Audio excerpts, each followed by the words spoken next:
ഇവിടെ വലിക്കാവോ? അപ്പൊ മെമ്പർ അല്ലേ? അല്ല, കുന്നേലെ സഹിച്ചാന്റെ ഗസ്റ്റാ ഞങ്ങള്. ആന്നോ? എന്നാ പിന്നെ വലിയെണ്ണ. നമ്മുടെ കാശിന് നമ്മൾ മേടിക്കുന്ന സിഗരറ്റ് നമ്മൾ വലിച്ച് ആരെങ്കിലും ചോദിക്കുവോ? എന്നാ വലിയെണ്ണ.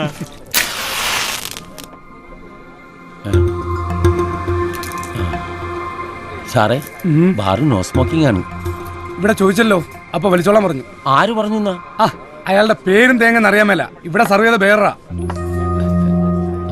കുര്യച്ചാ, കുര്യച്ചാ വന്നേ. ഇയാൾ അവിടെ ഇരുന്ന് വലിച്ചോളാൻ പറഞ്ഞോ? ആര് വലിക്കുന്നത് വലിക്കാത്തതൊക്കെ അവനവന്റെ സൗകര്യ. ഇതിനകത്ത് വലിക്കാൻ ഞാൻ ആരോടും പറഞ്ഞില്ല. അതെന്നാ മറ്റേ വർത്താനോട് താൻ പറയുന്നേ? തന്നോടല്ലേ ഞാൻ ചോദിച്ചേ. സാർ ഒരു കാര്യം ഞാൻ പറഞ്ഞേക്കാം. പോക്കൃത്തരം കാണിച്ചിട്ട് എന്റെ വെക്കിട്ട് ഇറങ്ങുന്നുണ്ടല്ലോ. കയ്യിൽ പൈസ ഉണ്ടെങ്കിലേ അത് മറ്റൊരുത്തൂടെ പൂട്ടി വെച്ചാൽ മതി. ഇവിടെ ചാടി ഇറക്കാൻ വരരുത്. ഞങ്ങളൊക്കെ അധ്വാനിക്കുന്ന തൊഴിലാളികളാ. വേറെ ഗതിയില്ലാത്തതുകൊണ്ട് അതിന്റെ മുമ്പിൽ വന്ന് ഇങ്ങനെ കുഞ്ഞു നിൽക്കുന്നത്. കുര്യച്ച വന്നേ, ചുമ്മാ ഇയാൾ ഓരോന്ന് പറഞ്ഞ് സീലുണ്ടാക്കല്ലേ. ഞാൻ പോണേ. ഇവന്റെയൊക്കെ ഉച്ചാളി പീസ് കണ്ട കുരിയച്ചൻ വരളുകയില്ല. ഇവനെയൊക്കെ ഡീൽ ചെയ്യാൻ ഞാൻ മതി.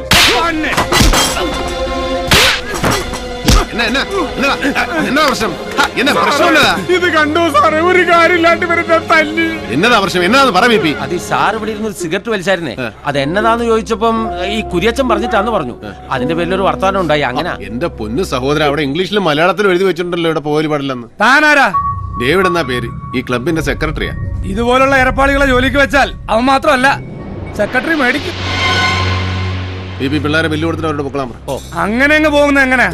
ഞങ്ങളെ കുന്നേലെ സഹിച്ചാന്റെ ഗസ്റ്റാ. പുള്ളിക്കാരൻ വന്നിട്ടേ പോകുന്നുള്ളൂ. കുന്നേലെ സജി വരുന്നവരെ ഇവിടെ ഇരിക്കാനാണ് ഉദ്ദേശമെങ്കിൽ നടന്നു പോകേണ്ടി വരികയല്ല. കാലിന്റെ മുട്ടയിലെ ചിരട്ടയും ചവിട്ടി പൊളിക്കല്ലാത്തിന്റെ. ഇത് ചുമ്മാ പറച്ചിലല്ലേ, അണ്ണൻ തുടങ്ങി വെക്കത്തേ ഉള്ളൂ. പിന്നെ ഇവിടെ ഫിനിഷ് ചെയ്യാൻ ഞങ്ങൾ ഒരുപാട് പേരുണ്ട്. കോട്ടയം ക്ലബിൽ നിന്ന് ഇടി മേടിച്ചാ പിന്നെ നേരെ കോട്ടയ്ക്കൽ ആര്യവൈദ്യശാലയിൽ അഡ്മിറ്റ്. അതാ കണക്ക്. ഇറങ്ങി പോയണ്ട. ഒതുങ്ങി പോടോ. സഹിച്ചാനെ ഓർത്തിട്ടാ, ഇല്ലെങ്കിൽ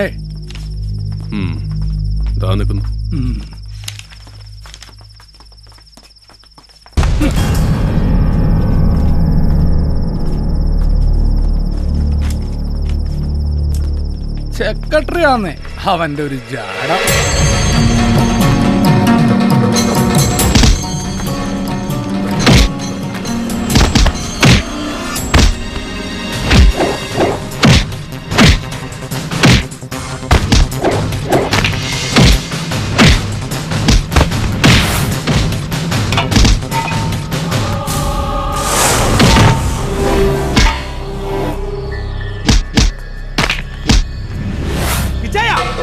എന്നാ വൃത്തിയാണ് ഈ കാണിക്കുന്നേ?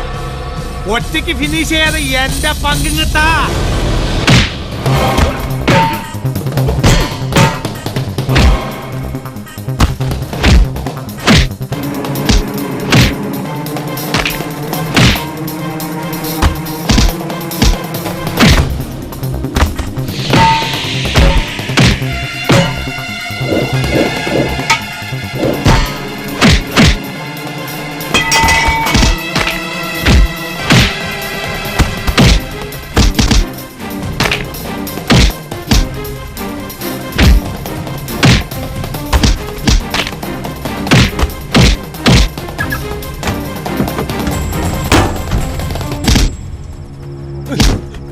ഡേവിഡ് ജോൺ കൊട്ടാരത്തിൽ. പോയി പറ നേരെ സജിയോട്. ആ പേര് കേൾക്കുമ്പോ അവൻ മാത്രമല്ല, അവന്റെ അപ്പൻ ചത്തുപോയ കുഞ്ഞുമറിയത് വരെ ശവപ്പെട്ടിന്ന് വന്ന് എഴുന്നേറ്റ് നിൽക്കും. നീയൊക്കെ ഇച്ചിരി കൂടെ മൂക്കനോടാ കോട്ടയത്ത് വന്ന് കളിക്കാൻ. കേറിപ്പോ, കേറിപ്പോടാ.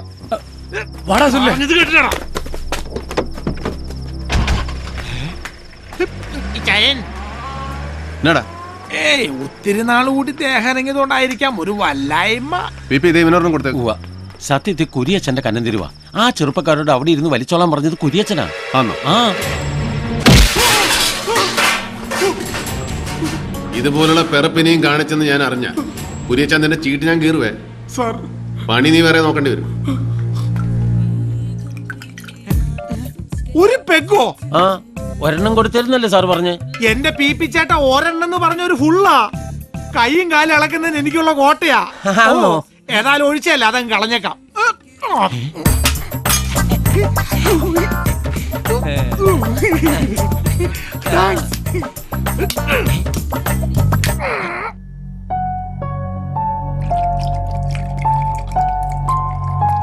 സാറിന് നോ. അതെന്നാ സ്വാമി വ്യാഴാഴ്ച കഴിക്കുകയെന്ന്? എന്നതാ അതിന്റെ ഒരു പ്രത്യേകത? സാറിനിപ്പോ വ്യാഴദശയായിരിക്കും അല്ലയോ? റബിഷ് അങ്ങനെയൊന്നുമില്ലടോ. ഒരു ദിവസം, ആഴ്ചയിൽ ഒരു ദിവസം വേണ്ടാന്ന് വെക്കുന്നു. That's all. ആ കോറം തികഞ്ഞല്ലോ. അണ്ണനൊന്ന് ഒഴിക്കട്ടെ. ഒന്നൊഴി മോനെ. ഓ എന്റെ പൊന്നു രാജഗോപാലെ, താനീ യൂണിഫോം ഇട്ടോണ്ട് ഇങ്ങനെ കയറി വരല്ലേ. കാണുമ്പോ ഉള്ളിൽ നിന്ന് ഒരു ആന്തല. അതെന്നാ തമ്പിച്ചായ, മാനസം വാരികയുടെയും സായാഹ്ന പത്രത്തിന്റെയും പ്രിന്റർ കം പബ്ലിഷറുടെ ഉള്ളെന്തിനാ ഒരു പാവം പോലീസുകാരനെ കാണുമ്പോ ഇങ്ങനെ ആളുന്നേ? അതെ, ഒരു പെൺവാണിഭ കേസിൽ വെറുതെ പ്രതി ചേർത്ത് ഈ പാവത്തിന് ഒരുപാട് കണ്ണീര് കുടിപ്പിച്ചിട്ടുണ്ട് സാറിന്റെ വർഗ്ഗക്കാര്. ഡി.കെ. മാനേ, Cheers. Cheers. താൻ ആ കുരിയച്ചനെ തല്ലിയോ? അവനോട് ഒപ്പുണ്ട് കരഞ്ഞോണ്ട്. അവനെ തല്ലുകയല്ലേ വേണ്ടത്, നിങ്ങൾ ഓർത്തിട്ടാ. ഇല്ലെങ്കിൽ ഇന്ന് തന്നെ ഞാൻ കഴുത്തെ പിടിച്ച് വെളിയിൽ തള്ളിയനെ. ആ മാതിരി പോക്കരത്തിലാകായിരിക്കുന്നത്. തിരുനക്കര മൈതാനത്തിനടുത്ത് അച്ഛൻ ഹോട്ടൽ നടത്തിയിരുന്ന കാലം മുതലേ കാണുന്ന അവനെ താൻ ഇവിടുന്ന് പിരിച്ചുവിട്ടാ പിന്നെ എനിക്ക് ജോലിയാ.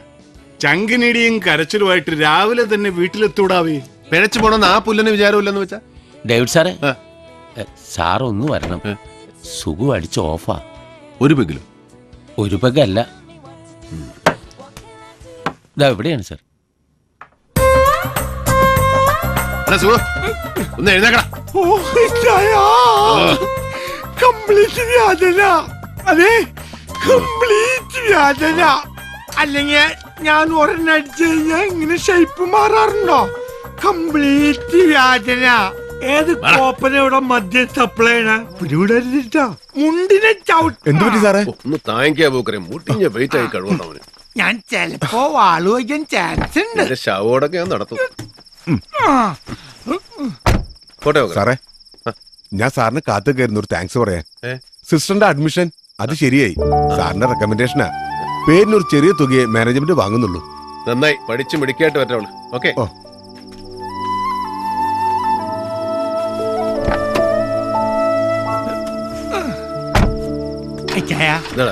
എനിക്ക് മുള്ളണം. എന്നെ ഞാൻ കൊല്ലും.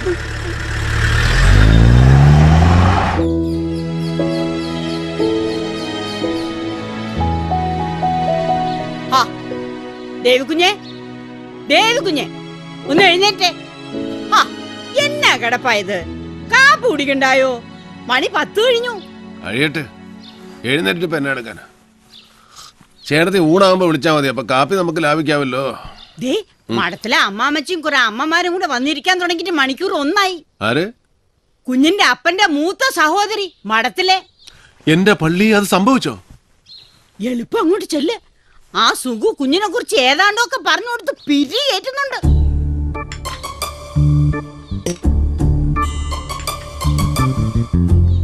ഈ ക്ലബി പോക്ക ഒന്ന് നിന്ന് കിട്ടേണ്ടത്. അതിന്റെ സെക്രട്ടറി എന്നൊക്കെ പറഞ്ഞാ അത് വല്ല ഗുണമുള്ള കാര്യമാണോ? നഷ്ടമാ നഷ്ടം. അച്ചായന് 2 പിടിപ്പിക്കണമെങ്കിൽ അത് ഇവിടെ വെച്ചായ പോരെ. ഇത് കണ്ടവനും പോണവനും പള്ള നിറയെ കുടിച്ചേച്ച് ഡേവിഡിന്റെ പറ്റിൽ എഴുതിക്കോന്ന് പറഞ്ഞൊരു പോക്കല്ലയോ? നേരത്തിനും കാലത്തിനും പെണ്ണ് കെട്ടാത്തതിന്റെയാ കൂടുതലും. ഒരു പെങ്കൊച്ചു ഇവിടെ ഉണ്ടായിരുന്നെങ്കിൽ ഇത് വല്ലതും നടക്കുവോ? കറക്റ്റ് അമ്മാമ്മച്ചി. അല്ലാതെ ഞാനിത് എത്രാന്ന് വെച്ചോ ഉപദേശിക്ക. ഒരിക്കൽ ഞാൻ ഏതാണ്ട് പറഞ്ഞപ്പോ എന്നോട് പറയുവാ, വണ്ടി ഓടിക്കുന്നവൻ ആ പണി ചെയ്തേച്ചാ മതിയെന്ന്. ആ, അതൊന്നും കേട്ട് നീ പിന്മാറണ്ട. ഞാൻ പിന്നെ മാറിയിട്ട് വേണ്ടേ? എടാ, പെറ്റ തള്ളയുടെ സ്നേഹവും ശകാരവും ഇത് രണ്ടും അവന് കിട്ടിയിട്ടില്ല. അവളങ്ങ് പോയില്ലയോ ചെറുക്കൻ 5-6 വയസ്സുള്ളപ്പോ. അപ്പനാണെങ്കി അത് അങ്ങനൊരു കഥ. ശരി, അവൻ എഴുന്നേക്കാൻ ഭാവമില്ലെങ്കിൽ കിടക്കട്ടെ. ഒന്ന് മഠത്തിലോട്ട് വരാൻ പറഞ്ഞേ, സമയം കിട്ടുമ്പോ. എന്നാ നമുക്ക് ഇറങ്ങിയേക്കാം. എന്താ? അതാ നല്ലത്. അന്നാമോ, ദേ വന്നേ. ഉടനെ ഒന്നും എഴുന്നേക്കുന്ന ഭാവമില്ല. അമ്മമാര് ഊണ് കാണുമെങ്കിൽ പറയണേ. ഇല്ലെന്നമ്മേ, ഞങ്ങൾ ഇറങ്ങുവാ. എന്നാ ഇത് അവന്റെ കൊടുത്തേക്ക്. റോമിന്ന് വെഞ്ചരിച്ചതാ. ഇതൊന്ന് കൊടുക്കാൻ കൂടെ വേണ്ടിയാ ഞാൻ ഇതിലേ കേറിയത്. പൊക്കോട്ടേടാ സുഖുവേ. ഓ ശരി അമ്മാമ്മച്ചി. സുകുമാരോ, എന്നാ ചേട്ടത്തി? ഒന്നിഞ്ഞു വന്നേടാ. ഭക്ഷണം കൂടെ നിന്നിട്ട് പണി പണിയുമ്പോ നിനക്ക് നല്ല സുഖല്ലടാ സുഖു. അടുത്ത കൈ ഒന്നുള്ളു കേട്ടോ. ആ ഇല്ല, സാറിങ് എത്തിയില്ല എന്നാ ഞാനും അറിഞ്ഞത്. ഉമ്മച്ചൻ റിസൈൻ ചെയ്തു എന്ന് ഇവിടെ പിള്ളേരാരോ പറഞ്ഞു കേട്ടായിരുന്നു. ആ ശരി, സാർ ഇന്നിവിടെ ഉണ്ട്. നാളെ തിരുവനന്തപുരത്തിന് പോവൂ. ആ ഓ, സേവിച്ചം വന്നിട്ടുണ്ട്. ഈശോയെ, എവിടെ? മുറിയില്ല. ഫ്രിഡ്ജിൽ നിന്ന് തണുത്ത വെള്ളവും ഗ്ലാസും കൊണ്ട് ചെറുക്കം പോന്നത് കണ്ടാ ഞാൻ നോക്കിയത്. എന്തോ പുകിലും കൊണ്ടാ. ഇച്ചിരി കടുപ്പത്തിലാ.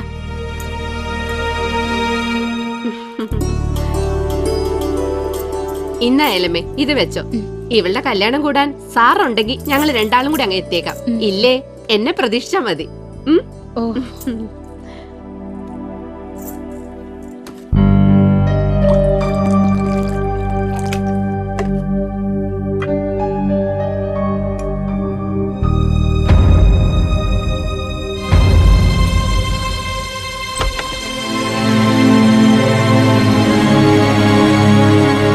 ഇതിനിപ്പോ രാത്രിയെന്നോ പകലെന്നോ കണക്കൊന്നും ഇല്ലാതായോ സേവിച്ച? ഓ ഇനി എന്തോന്നിന് അമ്മച്ചി കണക്ക്? എനിക്കിപ്പോ എല്ലാവരും കണക്കാ.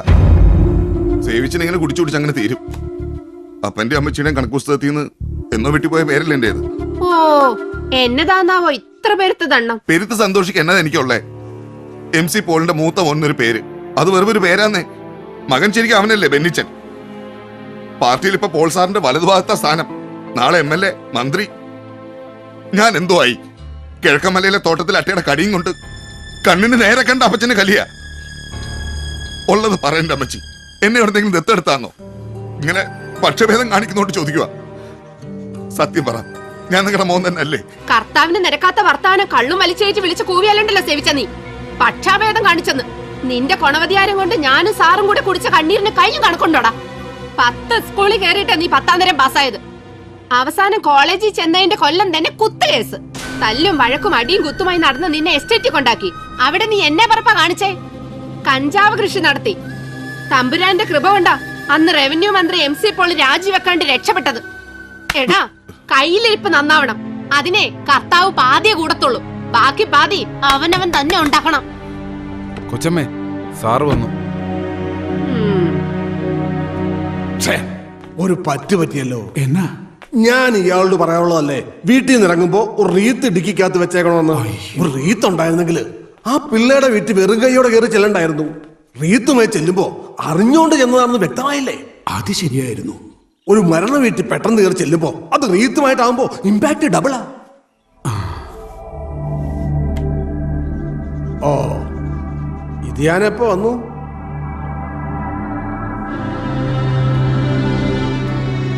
അതെ, ഭരണം കയ്യിലില്ലാത്ത സമയം, പാർട്ടിക്കകത്തെ ഇഷ്യൂസ് വേറെയും. ഇതിനിടയിൽ നീ ഉണ്ടാക്കുന്ന അട്രോസിറ്റീസ് കൂടെ മാനേജ് ചെയ്യാൻ എനിക്ക് പാടാം.